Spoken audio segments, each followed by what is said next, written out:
ವಿಜಯಪುರ ಜಿಲ್ಲೆ ಇಂಡಿ ಪಟ್ಟಣದಲ್ಲಿ ಭೀಕರ ಹಲ್ಲೆಯೊಂದು ನಡೆದಿದ್ದು, ಮಾರುತಿ ಕ್ಷತ್ರಿ ಎಂಬುವರ ಮೇಲೆ ಅಪರಿಚಿತ ದುಷ್ಕರ್ಮಿಗಳ ಗುಂಪು ತಲ್ವಾರ್ಗಳಿಂದ ದಾಳಿ ನಡೆಸಿದೆ. ಇಂಡಿ ಪಟ್ಟಣದ ಡಿವೈಎಸ್ಪಿ ಕಚೇರಿ ಸಮೀಪವಿರುವ ತಮ್ಮ ಮೊಬೈಲ್ ಅಂಗಡಿ ಬಳಿ ಇದ್ದ ವೇಳೆ ಮಾರುತಿ ಕ್ಷತ್ರಿ ಅವರ ಮೇಲೆ ಏಕಾಏಕಿ ದಾಳಿ ನಡೆದಿರುವ ಮಾಹಿತಿ ಲಭ್ಯವಾಗಿದೆ. ದುಷ್ಕರ್ಮಿಗಳು ತಲವಾರ್ಗಳಿಂದ ಹಲ್ಲೆ ನಡೆಸಿದ ಪರಿಣಾಮ ಮಾರುತಿ ಅವರ ಎಡಗೈ ಗಂಭೀರವಾಗಿ ಗಾಯವಾಗಿದ್ದು, ಕೈಕಟ್ಟಾಗಿರುವುದಾಗಿ ತಿಳಿದು ಬಂದಿದೆ. ಸ್ಥಳದಲ್ಲಿ ರಕ್ತದ ಮಡುವಿನಲ್ಲಿ ಬಿದ್ದ ಮಾರುತಿಯನ್ನ ತಕ್ಷಣ ಖಾಸಗಿ ಆಸ್ಪತ್ರೆಗೆ ದಾಖಲಿಸಿ ಚಿಕಿತ್ಸೆ ನೀಡಲಾಗ್ತಾ ಇದೆ. ಮಾರುತಿ ಕ್ಷತ್ರಿಯವರು ಮಾಜಿ ಯೋಧರಾಗಿದ್ದು, ಇಂಡಿ ಪಟ್ಟಣದಲ್ಲಿ ಮೊಬೈಲ್ ಅಂಗಡಿಯನ್ನು ನಡೆಸಿದ್ರು ಎನ್ನಲಾಗಿದೆ.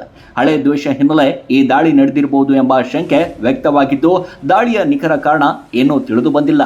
ಘಟನಾ ಸ್ಥಳಕ್ಕೆ ಇಂಡಿ ಪೊಲೀಸರು ಭೇಟಿ ನೀಡಿ ಪರಿಶೀಲನೆ ನಡೆಸಿದ್ದಾರೆ. ಒಟ್ಟಾರೆಯಾಗಿ ಇಂಡಿ ಪಟ್ಟಣದಲ್ಲಿ ನಡೆದಂತ ಈ ತಲವಾರ್ ದಾಳಿ ಪ್ರಕರಣ ಸಾರ್ವಜನಿಕರಲ್ಲಿ ಆತಂಕವನ್ನು ಮೂಡಿಸಿದೆ.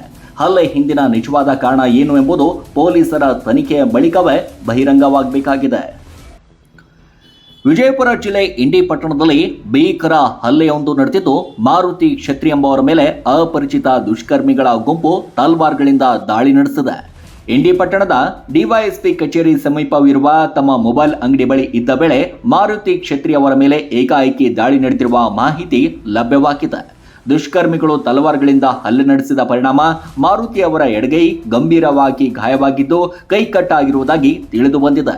ಸ್ಥಳದಲ್ಲಿ ರಕ್ತದ ಮಡುವಿನಲ್ಲಿ ಬಿದ್ದ ಮಾರುತಿಯನ್ನ ತಕ್ಷಣ ಖಾಸಗಿ ಆಸ್ಪತ್ರೆಗೆ ದಾಖಲಿಸಿ ಚಿಕಿತ್ಸೆ ನೀಡಲಾಗ್ತಾ ಇದೆ.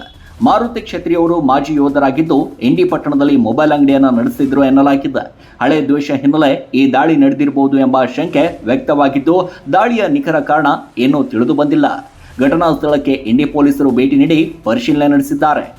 ಒಟ್ಟಾರೆಯಾಗಿ ಇಂಡಿ ಪಟ್ಟಣದಲ್ಲಿ ನಡೆದಂತ ಈ ತಲವಾರ್ ದಾಳಿ ಪ್ರಕರಣ ಸಾರ್ವಜನಿಕರಲ್ಲಿ ಆತಂಕವನ್ನು ಮೂಡಿಸಿದೆ. ಹಲ್ಲೆ ಹಿಂದಿನ ನಿಜವಾದ ಕಾರಣ ಏನು ಎಂಬುದು ಪೊಲೀಸರ ತನಿಖೆಯ ಬಳಿಕವೇ ಬಹಿರಂಗವಾಗಬೇಕಾಗಿದೆ.